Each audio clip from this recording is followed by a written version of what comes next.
How's it going? It is me again, Ed. Today we are going to be looking at the Focus and trying to figure out what our plans are for this car to get it where I can drive it as a backup car. Why is my Focus losing me? Goal isn't to be a project car because I already have a project car. So that's my toy car. This car is meant to be like a daily, but it needs some work. So let's figure out what kind of work it needs and figure out what our plans are for the car. Quick update on the Sentra though, while we're here. The battery on my truck died, so I had to snag the battery on that. So the sound system's kind of put on hold because I don't have a battery in this car right now. The oil pan, I might be working on that today, get the oil pan off, start getting the new one on. It's supposed to get kind of warm today, so I don't know how much work I'm actually going to be able to do. So this sun is bright. So if you notice the wheels are off, it's because there was no tread left on the tires. So I took the wheels off, took it down to Discount Tire. Just got some cheap Kumo tires to put on there. At least I got some brand new tires. What was happening is when I started going really fast, like above 70, the steering wheel was shaking. And every time in the past I've had that issue, it's always been the tires. So I'm hoping that's the issue with that. I shook all the suspension parts and everything seems to be nice and tight. Okay, so that's the factory subwoofers in there. I don't know how this comes off. Do I just pull it off? I want to break it.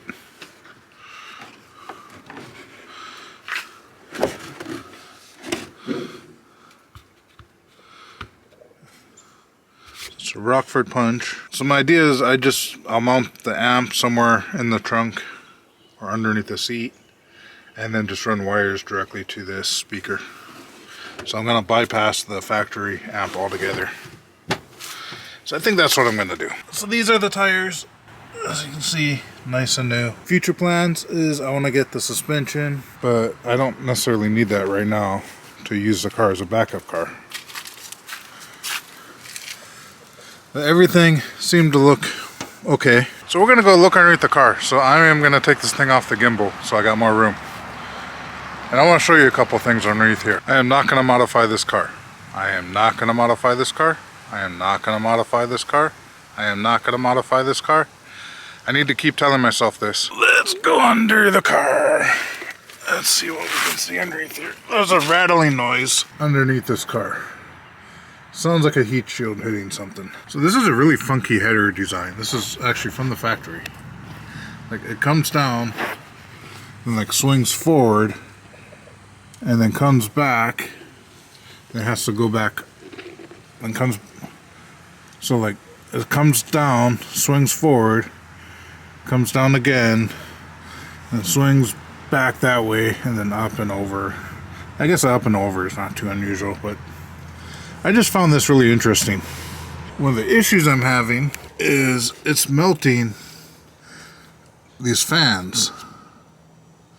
So I'm guessing there's a heat shield that's normally on here that's not on here. So I gotta figure out what I'm gonna do with that. Can I find another heat shield? I don't know. I don't like how these fans are melting. It's on the top side too. I don't know if wrapping them would help. I know wrapping headers has its own downfalls, but it might be better than this. Axle CV boot is torn. I'm probably just gonna run until it starts clicking, and then once it starts clicking, I will replace it with Riley's axle that has a lifetime warranty. So there's a check engine light. We gotta check to see what that is. The guy said it's for the O2 sensor. I'm guessing it's a secondary because the car still runs just fine. I really don't like this oil filter spot. I really don't. I don't know what this is for. Hopefully it's not anything important. A little bit of rust in here. That's all really light surface rust, which is good. It makes me think that this car was probably a Southern car most of its life. So yeah, at this point I still don't know what the rattling is. He said the relief valve was leaking. Where the hell's a relief valve? I don't know.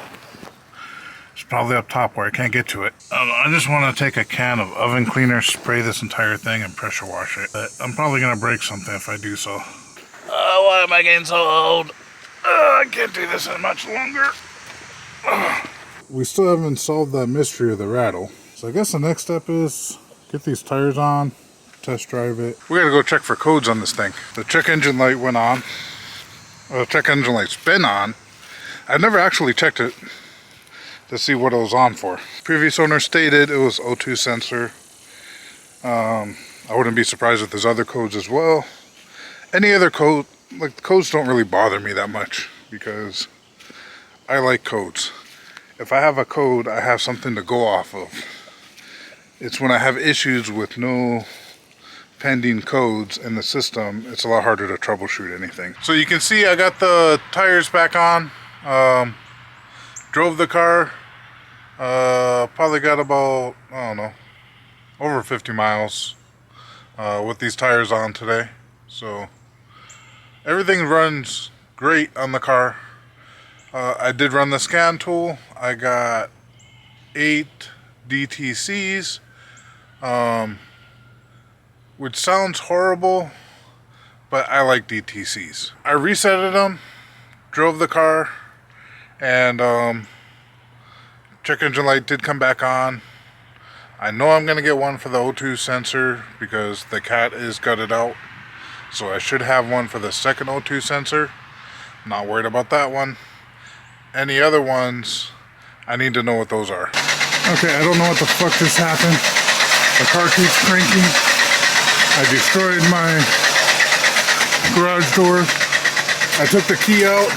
As soon as I put the key in, it started cranking. It was in gear. Started going forward. I tried to get out of gear, put the brake on, tried getting the clutch in fast enough, but I couldn't. So yeah.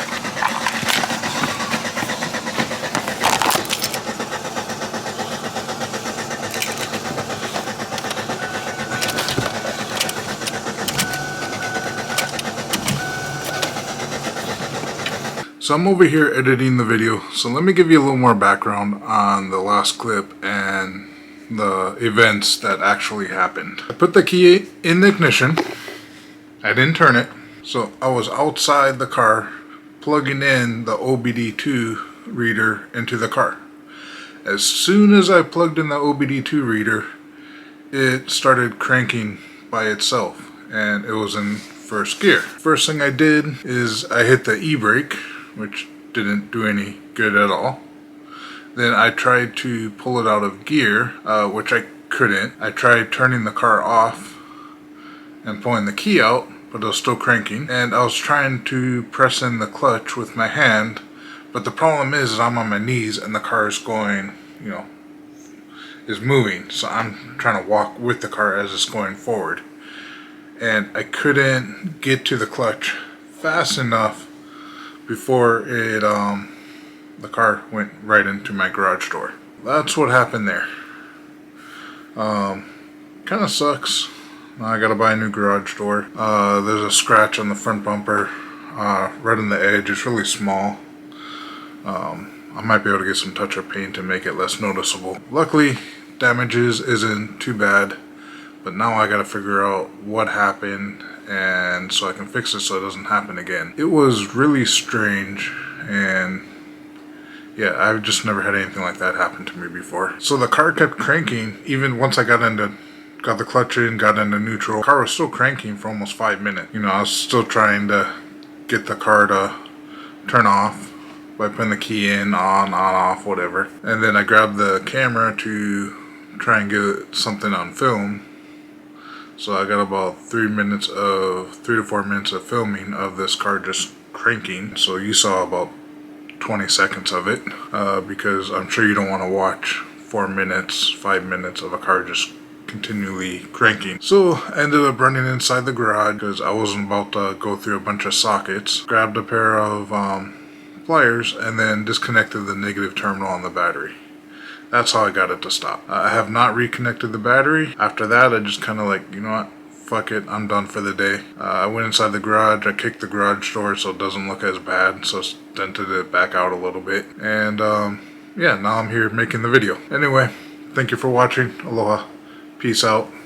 See you next time.